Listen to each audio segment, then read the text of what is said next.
وأشهد أن لا إله إلا الله وأشهد أن محمدًا عبده ورسوله أما بعد فأعوذ بالله السميع العليم من الشيطان الرجيم بسم الله الرحمن الرحيم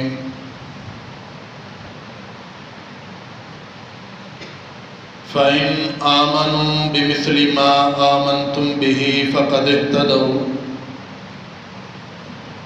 وإن تولوا فإنما هم في شقاق فسيكفيكهم الله۔ محترم مکرم عزت مآب سامعین کرام،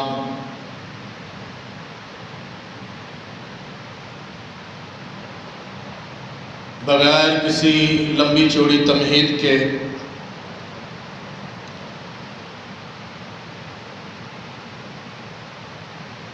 اللہ رب العالمین نے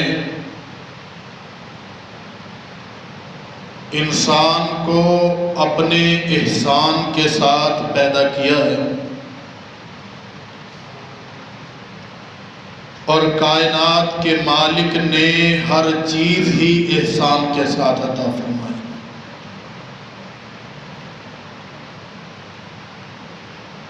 بغیر اس کے احسان کے کائنات کا کوئی فرد نہ ہدایت پا سکتا ہے، نہ ہی کسی راستے کو وہ اپنا سکتا ہے، نہ ہی کسی راہ کو وہ ترک کر سکتا ہے۔ بغیر اس کی توفیق اور احسان کے نہ کوئی آدمی ایک لقمہ اپنے حلق کے نیچے اتار سکتا ہے، اور نہ ہی اس کے احسان کے بغیر کوئی آدمی ایک سانس کا کروڑواں حصہ اپنے اندر اتار سکتا ہے۔ جب یہ سب اللہ کے احسان کے ساتھ ہے، جب یہ سب اس کے کرم کے ساتھ ہے، جب یہ سب اس کے عنایات کے ساتھ ہے، تو اس میں تیری یا میری دنیا کائنات کی کسی فرد کی منمانی کیا ہو سکتی ہے؟ میری یہ بات اتنی سی عرض کرنے کا مقصد یہ ہے، اللہ رب العالمین نے ہمیشہ سے انسانیت پہ احسان کیے ہیں، لیکن جو امت محمدیہ پہ احسان تھا کہ لَقَدْ مَنَّ اللَّهُ عَلَى الْمُؤْمِنِينَ اِذْ بَعَثَ فِيهِمْ رَسُولًا، احسان یہ تھا کہ دنیا کائنات کے لوگوں، جتنے بھی میرے محمد صلی اللہ علیہ وسلم کے بعد آئے ہو یا میرے نبی کی زندگی میں آئے ہو، یہ کائنات کے رب نے تم پہ خصوصاً احسان فرمایا، ورنہ تو احسان ساری دنیا کے لیے ہی تھا، لیکن یہ خصوصاً ان کے لیے ہے جو میرے نبی کے دور میں آئے اور میرے نبی کے بعد آئے۔ اب پھر اگلی بات کیا ہے؟ اگلی بات یہ ہے کہ کائنات کے رب نے محمد الرسول اللہ صلی اللہ علیہ وسلم کو جیسے بہترین، عمدہ ترین، اعلیٰ ترین قلب عطا فرمایا ہے، جیسے میرے نبی کا قلب اطہر دنیا کائنات کے تمام قلوب سے اعلیٰ ہے، ایسے ہی میرے نبی علیہ السلام کو اللہ نے جانسار بھی اعلیٰ عطا فرمایا۔ لیکن بدبختی کا عالم یہ ہے کہ جو لوگ یہ سمجھتے ہیں کہ قرآن اعلیٰ ہے، محمد الرسول اللہ صلی اللہ علیہ وسلم عرفہ ہے، کائنات کا رب بھیجنے والا تمام کائنات سے افضل و اعلیٰ ہے، وہ اس بات کو تسلیم کرنے سے انکار کیوں کرتے ہیں کہ محمد الرسول اللہ کے اصحاب بھی اعلیٰ ہیں، محمد الرسول اللہ صلی اللہ علیہ وسلم کی ازواج بھی اعلیٰ ہیں؟ تہمتیں لگاتے ہو، اور دنیا کائنات کے لوگوں، خدا کی قسم اگر میرے صحابہ سے ایک غلطی، ایک گناہ اللہ چاہتا نہ ہوتا، لیکن اس لیے میرے نبی علیہ السلام کے دور میں صحابہ کرام سے غلطیاں، کمیاں، کوتاہیاں ہوئی کہ کائنات کے رب نے ان کی حدود بھی بیان کرنی تھی۔ اور ہم لوگوں نے ایک ایک صحابی کو نشانہ بنایا، ایک ایک اللہ کے نبی علیہ السلام کی جانثار کو ہم نے نشانہ بنایا، اور لوگوں کو یہ بتلانے کی کوشش کی کہ فلاں صحابی تو ایسا تھا، فلاں ایسا تھا، فلاں ایسا تھا، فلاں ایسا تھا۔ جاؤ دنیا کائنات کے لوگوں، ڈھونڈ کے لاؤ میرے نبی کا ایک صحابی بھی جس کے بارے میں کائنات کے رب نے اعلان نہ کیا ہو لَقَدْ رَضِيَ اللَّهُ عَنِ الْمُؤْمِنِينَ إِذْ بَعَثَ فِيهِمْ۔ ایک ہی نہیں، دنیا کائنات کا کوئی بھی صحابی تھا جو ایمان کے ساتھ میرے نبی کے ساتھ جڑ گیا۔ اللہ کہتے ہیں وَإِنْ آمَنُوا بِمِثْلِ مَا آمَنْتُمْ بِهِ فَقَدْ اهْتَدَوْا۔ ایمان ڈھونڈتے ہو، ایمان کو بیان کرتے ہو، ملاتے ہو فاطمہ الزہرا کے ساتھ، ملاتے ہو حضرت علی کے ساتھ، ملاتے ہو حضرت حسن و حسین کے ساتھ، ملاتے ہو زین العابدین کے ساتھ، امام باقر کے ساتھ، ملاتے ہو، ملاتے چلے جاؤ، لیکن خدا کی قسم جو صحابہ کے ساتھ باقی کے ساتھ ایمان میچ نہیں کرے گا رد کر دیا جائے۔ میرے نبی کے صحابہ میں تان کر کے میرے نبی علیہ السلام کے صحابہ کے بارے میں زبانیں تان تراز کر کے سب و شتم کر کے یہ سمجھتے ہیں کہ ہم نے بہت تیر مار لیا، ہم نے ان کے بارے میں ایسی باتیں کہہ دی جن کے بارے میں کوئی کہنے سے ڈرتا ہے۔ اس لیے ڈرتے ہیں کہ میرے پاک پیغمبر علیہ السلام نے فرمایا تھا بدر کے صحابی تھے، سب نکلے ہیں، بدر کے میدان میں نکلے ہیں، اور میرے پاک پیغمبر علیہ السلام کا اعلان سنیے۔ میرے نبی فرماتے ہیں اے معلوم ما شئتم فقد وجبت علیکم الجنہ، اے میرے بدری صحابو جو چاہو کرو، تم ساروں کی جنت کا ضامن میں محمد صلی اللہ علیہ وسلم۔ اور ہم نے کیا معیار بنایا؟ ہم نے کہا کہ فلاں صحابی نے ایک بار چوری کی تھی، اللہ، فلاں صحابی نے ایک بار بدکاری کی تھی، فلاں صحابی نے فلاں پہ تہمت لگائی تھی، فلاں صحابی نے فلاں کا نان و نفقہ کھا گیا تھا، فلاں صحابی جو ہے اس کے فلاں جگہ پہ یہ حرکت کی تھی۔ اے ڈھونڈ کے لاتے ہو، کبھی میرے صحابہ کی قربانی تو ڈھونڈ کے لاؤ۔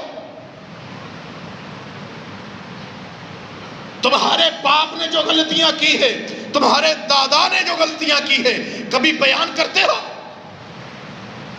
میرے نبی کے صحابہ کا ایک ایک تمہیں ایک ایک غلطی، ایک ایک خطا جو ہے، انہوں نے اللہ سے پتہ نہیں کتنی معافیاں مانگی۔ ان کا حال تو یہ تھا کہ میرے پاک پیغمبر جناب محمد الرسول اللہ صلی اللہ علیہ وسلم کے پاس ایک عورت آئی، صحابی آئی، عرض کی اللہ کے پاک پیغمبر جناب محمد الرسول اللہ صلی اللہ علیہ وسلم مجھ سے گناہ ہو گیا ہے۔ حاملہ تھی۔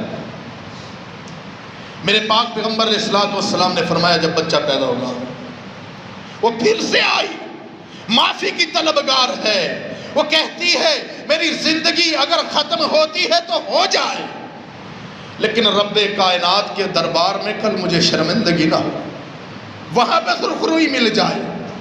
دوبارہ سے آئی، میرے پاک پیغمبر نے فرمایا بچہ جب کھانا کھائے گا پھر سے آنا۔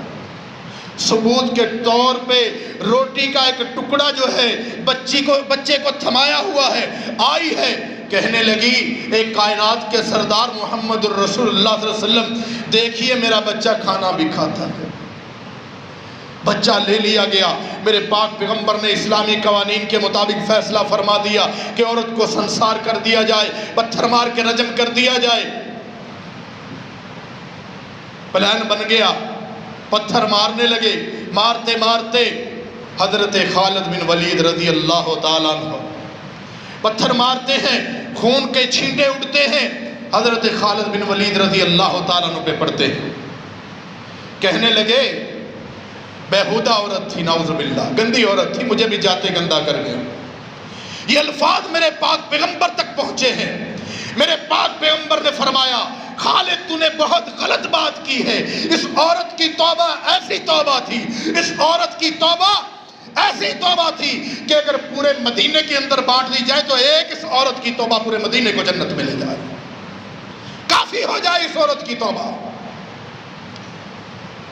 میرے پاک پیغمبر کے صحابہ کے بارے میں تبرہ کرنا آسان ہے، اور میرے دوستو تم تبرہ کرتے ہو، کبھی یہ گمان کرو کہ میرے پاک پیغمبر محمد الرسول اللہ صلی اللہ علیہ وسلم کے جانثاروں نے میرے نبی پہ کس طرح جانیں نشاور کر دی۔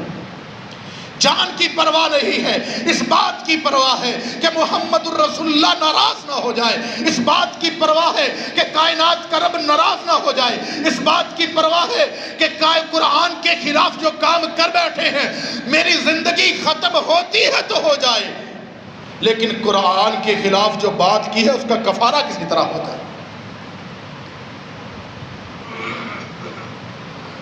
میرے پاک پیغمبر جناب محمد الرسول اللہ اپنی زبانوں کو خدا را حرکت دیا کریں، جب اللہ کے نبی کا نام آئے تو صلی اللہ علیہ وسلم کہہ دیا کریں۔ تو اللہ کے پاک پیغمبر جناب محمد الرسول اللہ صلی اللہ علیہ وسلم عمر فاروق آئے، کہا اللہ کے نبی جی محبت کرتا ہوں آپ سے، اپنے گھر والوں سے زیادہ، اپنے رشتہ داروں سے زیادہ، اپنی جان کے علاوہ سب سے زیادہ۔ فرمایا عمر ابھی ایمان مکمل نہیں ہوا۔ کہا کیسے ہوگا؟ فرمایا جب اپنی جان سے بھی زیادہ عزیز تمہیں میں ہو جاؤں گا تب ایمان ہوگا۔ کہا اللہ کے نبی جی خدا گواہ ہے کہ عمر آج کے بعد آپ سے محبت اپنی جان سے بھی زیادہ کرے گا۔ اور میرے دوستو انہوں نے اس طرح فیصلے بدلے ہیں کہ ایک طرف محمد الرسول اللہ کا فرمان آتا تھا، دوسری طرف دنیا کی دولت ہوتی تھی، دوسری طرف دنیا کے سامان ہوتے تھے، پھینک دیتے تھے، ٹھوکر مارتے تھے۔ میرے پاک پیغمبر نے حکم فرما دیا کہ صحابہ آج کے بعد شراب حرام ہے، شراب کہیں پہ پک رہی ہے، کہیں پہ بنٹ رہی ہے، کہیں پہ گھڑے کے گھڑے بھرے پڑے ہیں۔ جب شراب حرام کا حکم آیا صحابہ کہتے ہیں کہ سب نے مدینے کی گلیوں میں شراب بہا دی، اٹھا اٹھا کے پھینک دی کہ آج کے بعد شراب نہیں پئیں گے۔ وہ تو ایسے عمل کرنے والے تھے۔ کیا دان کرتے ہو، کیا بات کرتے ہو؟ میرے نبی کے صحابہ کے بارے میں ان کی عظمت ایسی تھی، کائنات کے رب نے ان کا ایمان دیکھا، ان کا تقوی دیکھا، ان کا زہد و اللہ کے بارے میں ایمان و تقوی دیکھا، کائنات کے رب نے ان کا توکل دیکھا، کائنات کے رب نے ان کے بارے میں یہ فیصلہ فرما دیا۔ وہ کیا فیصلہ تھا؟ ہائے ہم بھی ایمان لاتے ہیں، ہم بھی تقوی اختیار کرتے ہیں، ہم بھی سب کچھ کرتے ہیں، لیکن کائنات کے رب نے ان کا تقوی اتنے معیار پہ پہنچا دیا، اتنا اعلیٰ کر دیا۔ ایک تو شرط رکھ دی ایمان والوں کے لیے کہ دنیا کائنات کے لوگوں ایمان میرے محمد کے صحابہ کا لے کے آ جاؤ، صحیح میں کر دوں گا، صحیح میں کر دوں گا۔ لیکن دوسری طرف اولئک الذین امتحن اللہ، ہائے کہیں پہ ہے ایسا امتحان؟ دنیا کائنات کے لوگوں خدا کی قسم پورا قرآن ایک ایک ورق کر کے الگ الگ پڑھ لیجئے، کہیں پہ ایسا کائنات کے رب نے امتحان نہیں لیا جہاں پہ فرمایا ہو کائنات کے رب نے کہ اولئک الذین امتحن اللہ قلوبہم للتقوی۔ میرے دوستو ان کے سینے ایسے بنائے تھے رب نے، جب بنائے اللہ نے تھے، جب محمد مصطفیٰ کی غلامی پہ اللہ نے ان کو کار بند کر دیا تھا، جب اللہ نے ان کے سینوں کو بند کر دیا تھا محمد الرسول اللہ کی اطاعت کا، تو پھر کائنات کے رب نے ان کا امتحان بھی خود ہی لیا۔ یہ کائنات کے رب کو پتا تھا کہ ان کا امتحان میں لوں گا تو کامیاب بھی ہوں گے، کیونکہ اللہ نے ان کو وہ دل عطا فرمائے تھے جیسے محمد الرسول اللہ کا دل تمام انبیاء کرام میں افضل تھا، ویسے پوری دنیا کے نبیوں کے بعد صحابہ کرام کے دل دنیا کائنات کے تمام دلوں کے افضل اور اعلیٰ تھے۔ فرمایا اولئک الذین امتحن اللہ قلوبہم للتقوی، کائنات کے رب کہتے ہیں یہ وہ لوگ ہیں جن کے میں نے امتحان لیے۔ پھر امتحان کیسا ہوا؟ لہم مغفرۃ واجر عظیم، مغفرت بھی اللہ نے دے دی، اجر بھی اللہ نے دے دیا۔ اور میرے دوست کبھی یہ غور کر، میرے نبی کے صحابہ کے بارے میں تبرہ کرنے والے کبھی غور کر، حضرت علی بچپن میں ایمان لائے، حضرت فاطمہ بچپن میں ایمان لائی، حضرت حسن و حسین بچپن میں ایمان لائے، محمد الرسول اللہ ویسے معصوم تھے۔ تو پھر یہ اللہ نے آیت کس کے بارے میں اتار دی؟ وَكُنْتُمْ عَلَى شَفَا حُفْرَةٍ مِّنَ النَّارِ وَأَنْقَذَكُم مِّنْهَا، کس کے بارے میں اتار دی؟ یہ تو معصوم ایمان لے آئے، اور محمد الرسول اللہ ویسے معصوم تھے۔ وہ کون سے لوگ تھے جو جہنم کے گڑھے پہ پہنچ چکے تھے؟ اللہ کہتے ہیں میں نے تمہیں بچا لیا۔ فَأَنْقَذَكُم مِّنْهَا، یہ وہ صحابہ تھے جن کی عمر بلوغت کو پہنچ چکی تھی، گناہوں میں اٹکے ہوئے تھے، اور جب ایمان لائے کائنات کے رب نے ان کو بچا لیا۔ کیا کہو گے اس آیت کے بارے میں؟ قرآن کا جواب تلاش کرتے ہیں کہ خدا را اس کا جواب مل جائے کہ صحابی کو سچا نہ کہنا پڑ جائے۔ استغفر اللہ معاذ اللہ۔ اللہ کہتے ہیں کہ وَكُنْتُمْ عَلَى شَفَا، تم پہنچ چکے تھے جہنم کے گڑھے پہ، لیکن کائنات کے رب نے فرمایا فَأَنْقَذَكُم مِّنْهَا، میں رب نے تمہیں بچا لیا۔ علی کو نہیں بچایا کیونکہ علی معصوم تھے، ابھی چھوٹے بچے تھے۔ فاطمہ چھوٹی بچی ایمان لے آئی تھی۔ حسن و حسین نے آنکھ کھولی، اسلام کے اندر کھولی۔ محمد الرسول اللہ جو تھے وہ ویسے معصوم تھے۔ 5 تن پاک تو یہ ہو گئے، تو باقی کون تھے جن کو بچا لیا؟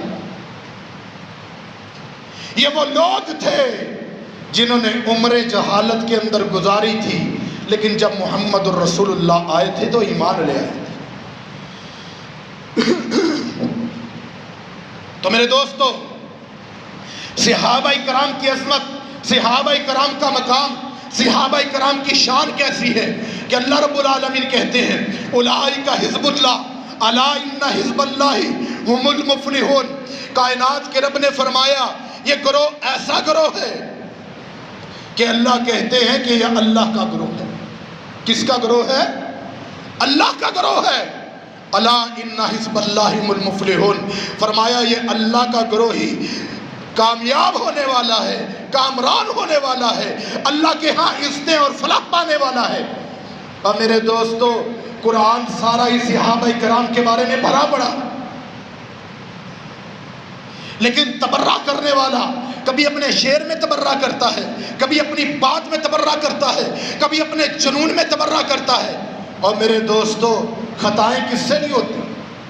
غلطیاں کس سے نہیں ہوتی؟ کمیاں کس میں نہیں ہیں؟ حضرت علی المرتضیٰ، ان میں بھی کمیاں تھیں۔ حضرت فاطمہ الزہرا، ان سے بھی غلطی ہو سکتی تھی۔ حضرت حسنین سے بھی غلطی ہو سکتی، صحابہ کرام سے بھی غلطی ہو سکتی ہے۔ نہیں غلطی ہو سکتی تو کس سے؟ محمد الرسول اللہ کو اللہ نے معصوم بنایا۔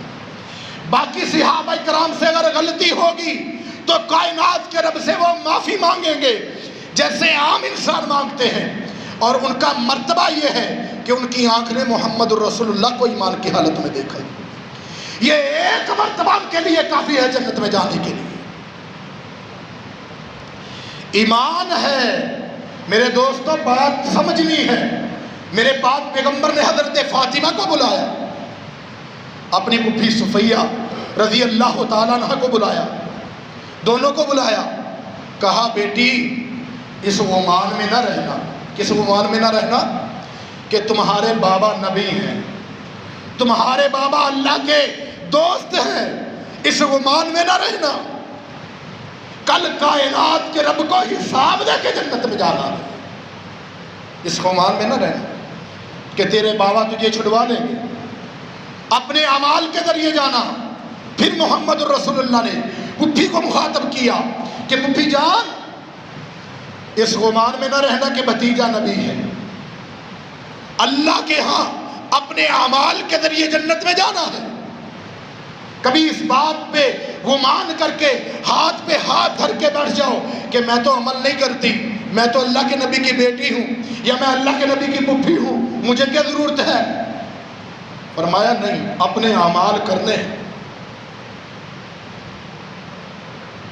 میرے دوستو، اللہ کے پاک پیغمبر جناب محمد رسول اللہ صلی اللہ علیہ وسلم کے صحابہ اتنے اعلیٰ، حضرت زیاد بن سخر رضی اللہ تعالیٰ عنہ، میرے پاک پیغمبر سے اتنی محبت، اتنا انس، اتنی عقیدت میرے پاک پیغمبر کو، میرے پاک پیغمبر علیہ السلام کے خیمے کے باہر کھڑے ہیں، کفار نے تیر چلوائے، تلواریں چلی، زخم آئے، زمین پہ گر پڑے، بے ہوش ہو گئے۔ حضرت انس نے اٹھایا، ساتھ میں ایک صحابی تھے، اٹھا کے زخمیوں کے کیمپ کی طرف لے کے گئے، راستے میں ہوش آ گیا۔ کہنے لگے انس کہاں لے کے جا رہے ہو؟ کہا زیاد تمہیں نا زخمیوں کے خیمے میں چھوڑنے جا رہے ہیں۔ کہا مجھے واپس لے جاؤ محمد رسول اللہ صلی اللہ علیہ وسلم کی دروازے کی چوکیداری میں کروں گا۔ کہا زیاد تم سے کھڑا نہیں ہوا جا رہا۔ کہا کوئی بات نہیں کھڑا ہوا جاتا، مجھے خیمے کے ساتھ ٹیک لگا کے سہارا دے کے کھڑا کر دو، کوئی تیر آئے گا، کوئی تلوار آئے گا، وہ محمد الرسول اللہ کی طرف نہیں جائے گا، زیاد کے جسم پہ لگے۔ میرے پاک پیغمبر جناب محمد الرسول اللہ صلی اللہ علیہ وسلم خیمے کے اندر موجود ہے، صحابہ کرام نے ایسے ہی کیا، کھڑا کر دیا۔ تھوڑی دیر بعد چیخ کی آواز آئی، منہ سے آواز نکل گئی، زمین پہ گرے، درد کی شدت کی وجہ سے آواز نکلی۔ رؤوف الرحیم نبی خیمے سے دوڑتے ہوئے باہر آئے، خود زمین پہ بیٹھے۔ زیاد بن سخر رضی اللہ تعالیٰ عنہ کا چہرہ جو ہے اپنی ران پہ رکھ لیا، گود میں رکھ لیا، تو زخمیوں کو دیکھنے میں تکلیف ہوتی ہے۔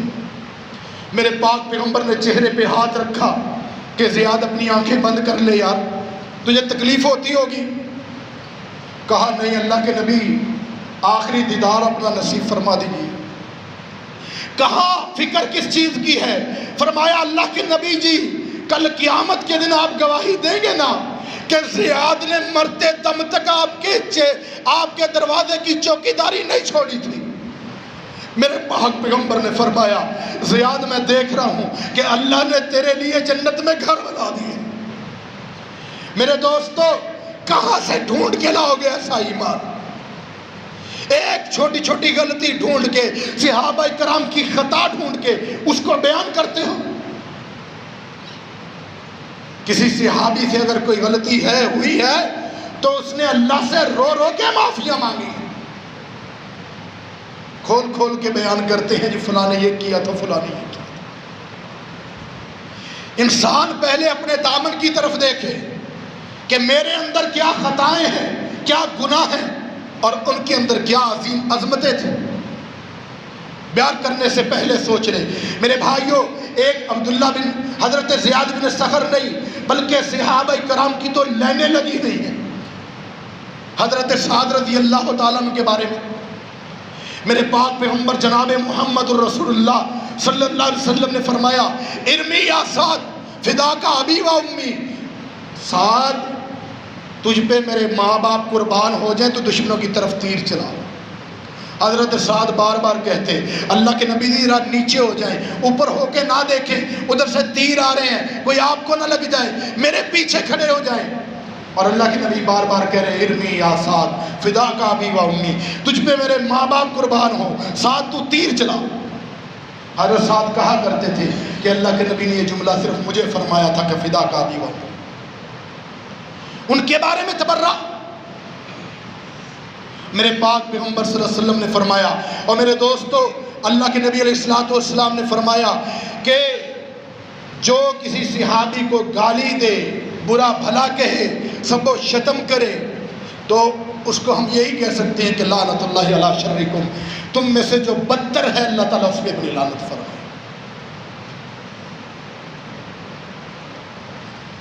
اللہ کے پاک پیغمبر جناب محمد الرسول اللہ صلی اللہ علیہ وسلم نے فرمایا کہ میرے صحابہ وہ عظمت والے ہیں، وہ مقام والے ہیں کہ اللہ کے نبی علیہ السلام فرماتے ہیں کہ میرے صحابی جو ہیں ایک مد یا آدھا مد بھی اللہ کی راہ میں خرچ کر دیں، اور جو میرا صحابی نہیں ہے وہ احد پہاڑ کے برابر بھی خزانہ خرچ کر دے، وہ اس کے برابر نہیں پہنچ سکتا۔ احد پہاڑ کے برابر،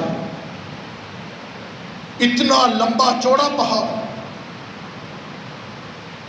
لیکن اللہ کے نبی فرماتے ہیں کہ یہ اتنا سا گندم، اتنا سا جو، اتنی سی کھجوریں خرچ کر دے مٹھی بھر میرا صحابی، اور باقی دنیا والے کیا کرے؟ وہ احد پہاڑ کے برابر بھی خزانہ خرچ کر دے، اس کے اجر کو نہیں پہنچ سکتا۔ جنہوں نے تکلیفیں، مصیبتیں، آفتیں اٹھائی ہیں، اسلام کے لیے جنہوں نے خون بہایا ہے، انہوں نے اپنی جانوں کے نذرانے پیش کیے ہیں۔ حضرت ابوبکر صدیق رضی اللہ تعالیٰ عنہ کے بیٹے حضرت عبد الرحمن بعد میں مسلمان ہوئے، عرض کی ابا جان آپ میری تلوار کے نیچے جو ہے 2-3 مرتبہ آ گئے تھے، میں نے ابا جان سمجھ کے چھوڑ دیا۔ کہا بیٹے اگر میری تلوار کے نیچے تو آ جاتا نا، میں بیٹا سمجھ کے کبھی نہ چھوڑتا۔ یہ تھا ان کا اسلام پختگا، اعلیٰ تھا ان کا اسلام۔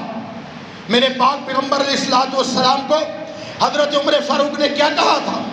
عرض کی اللہ کے نبی جی، یہ جتنے قیدی ہیں، جن جن کے رشتہ دار ہیں، ان کو پکڑائیے، اپنے ہاتھوں سے ان کو قتل کر دیں، تاکہ پتہ چل جائے کہ اصل رشتہ اسلام کا ہے۔ یہ حضرت عمر فاروق رضی اللہ تعالیٰ عنہ کے الفاظ تھے۔ ان کی ایمان کی پختگی اتنی اعلیٰ تھی، ان کا ایمان اتنا اعلیٰ تھا کہ وہ نیچے تابعیوں کے اندر بھی گیا، صحابہ کے اندر بھی گیا۔ حضرت عبداللہ بن عمر رضی اللہ تعالیٰ عنہ ایک جگہ باہر نکلے، دیکھا ایک بچہ جو ہے وہ بکریاں چرا رہا ہے۔ کہا بیٹے مجھے تھوڑا سا دودھ دے دو یار، پیاسا ہوں۔ اس نے بکریوں کا دودھ چویا، چو کے دے دیا۔ کہا بیٹا ایسے کرو ایک بکری مجھے فروخت کر دو۔ کہا نہیں یہ میرے مالک کی ہیں، دودھ کی مجھے تھوڑی بہت اجازت تھی، میں خود بھی پی سکتا ہوں، تو اس لیے میں نے دے دیا آپ کو اپنے حصے کا، بکری کی مجھے اجازت نہیں ہے۔ کہا مالک کو کیا پتا چلے گا اتنی بکریوں میں؟ تو اس بچے کا جواب کیا تھا؟ یہ صحابہ کے ایمان کا اثر تھا جو ان کے اندر پہنچتا تھا۔ کہا فَأَيْنَ اللَّهُ، اے عبداللہ بن عمر اگر نہیں ہے مالک یہاں پہ تو کوئی بات نہیں، پر مجھے یہ تو بتاؤ کہ فَأَيْنَ اللَّهُ، پھر اللہ کہاں ہے؟ حضرت عبداللہ بن عمر تو پہلے ہی آزما رہے تھے، واپس چلے گئے، مدینہ کے اندر آئے، اس کے مالک کا پتہ کیا، وہ غلام بچہ تھا، اس کی قیمت مالک کو دی، اس کے پورے ریوڑ کی قیمت جو ہے وہ بھی مالک کو دی، اور بچہ جیسے ہی شام کو بکریاں لے کے آیا، کہا بیٹے تیری بکریاں بھی تیری ہیں، تو بھی آزاد ہے۔ یہ انعام تھا ان کا۔ وہ سچائی سے محبت کرتے تھے، پیار کرتے تھے، اگر کسی کے اندر سچائی دیکھتے تھے تو اس پہ قربان ہو جاتے تھے وہ لوگ۔ میرے پاک پیغمبر علیہ الصلوۃ والسلام نے حضرت بلال رضی اللہ تعالیٰ عنہ اذان کہا کرتے تھے۔ جب اللہ کے نبی علیہ الصلوۃ والسلام وفات پا گئے، اس دنیا سے چلے گئے، تو حضرت بلال رضی اللہ تعالیٰ عنہ مدینہ چھوڑ کے شام چلے گئے، جانے لگے۔ صحابہ کرام نے روکا، حضرت ابوبکر صدیق آئے، لوگوں نے کہا کہ آپ نے ان کو خرید کے آزاد کیا تھا، شاید آپ کی بات مان لے۔ کہا بلال یار تیرے بعد مدینہ اکیلا ہو جائے گا۔ کہا ابوبکر اگر تمہیں مجھے اللہ کے لیے آزاد کیا ہے تو مجھے جانے دو، اور اگر تم نے مجھے ابھی خریدا ہے تو میں آج بھی تیرا غلام ہوں، جو تو حکم کرے گا میں وہ کروں گا۔ کہا نہیں بلال میں نے تجھے اللہ کے لیے آزاد کیا تھا، تو جا۔ بڑے عرصے بعد واپس آئے، حضرت عمر کے دور میں واپس آئے، حضرت عمر فاروق رضی اللہ تعالیٰ عنہ، بڑے بڑے لوگ لائن میں کھڑے ہیں ملنے کے لیے، سیاسی معاملے تھے، لیکن جیسے باہر سے آواز پڑی حضرت بلال کی کان میں، اندر سے بھاگتے ہوئے آئے، جا سیدنا بلال، جا سیدنا بلال، جا سیدنا بلال۔ ان لوگوں نے بھی محمد رسول اللہ کے غلاموں کی تعظیم کی۔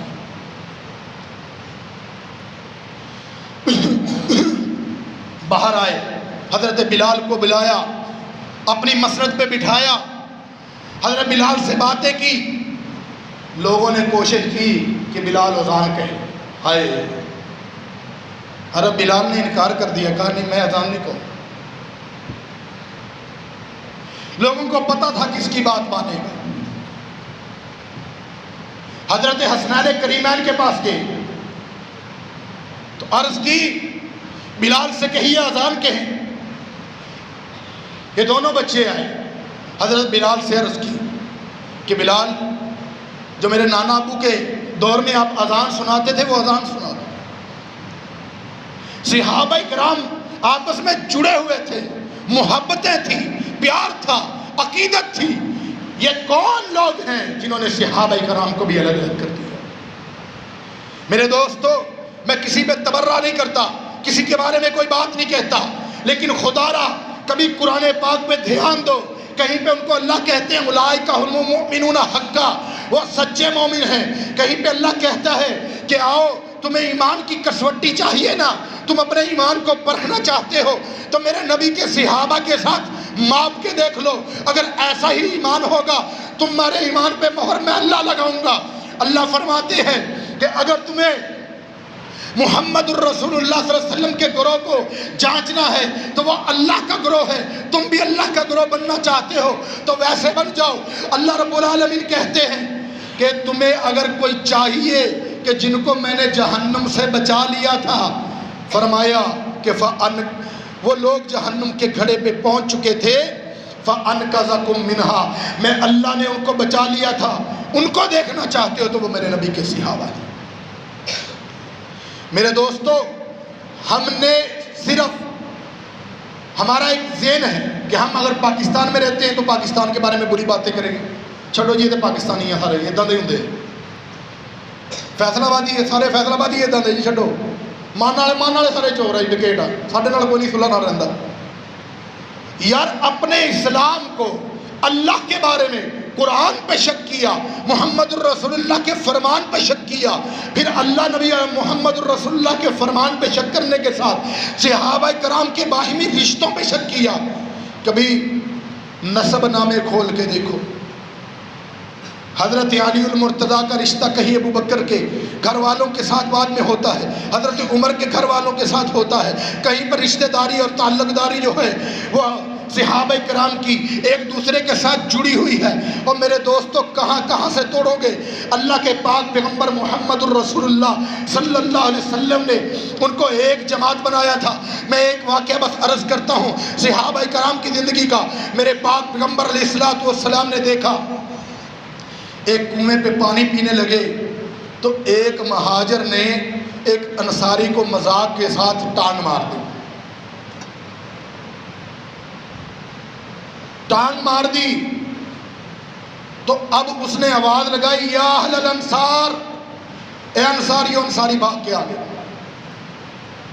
اتنی دیر میں دوسرے نے آواز لگائی، یا اہل المہاجر، مہاجروں بھاگ کے آ جاؤ، مہاجر بھی آگے۔ میرے پاک پیغمبر جناب محمد الرسول اللہ صلی اللہ علیہ وسلم نکلے، فرمایا یہ میں کیا دور جہالت کی طرح کی آوازیں سن رہا ہوں؟ تم سارے مسلمان آپس میں بھائی بھائی ہو، لا یظلمہ ولا یخذلہ ولا یحقرہ، کوئی مسلمان کسی پہ ظلم نہیں کرتا، کسی کو ذلیل نہیں کرتا، کسی کی عزت پہ ہاتھ نہیں ڈالتا، اور میرے دوستو کسی کو حقیر نہیں جانتا۔ میرے دوستو، اللہ کے پاک پیغمبر جناب محمد الرسول اللہ صلی اللہ علیہ وسلم کا اتنا فرمانا تھا کہ سر صحابی جو تھے انہوں نے سر تسلیم خم کر دیا۔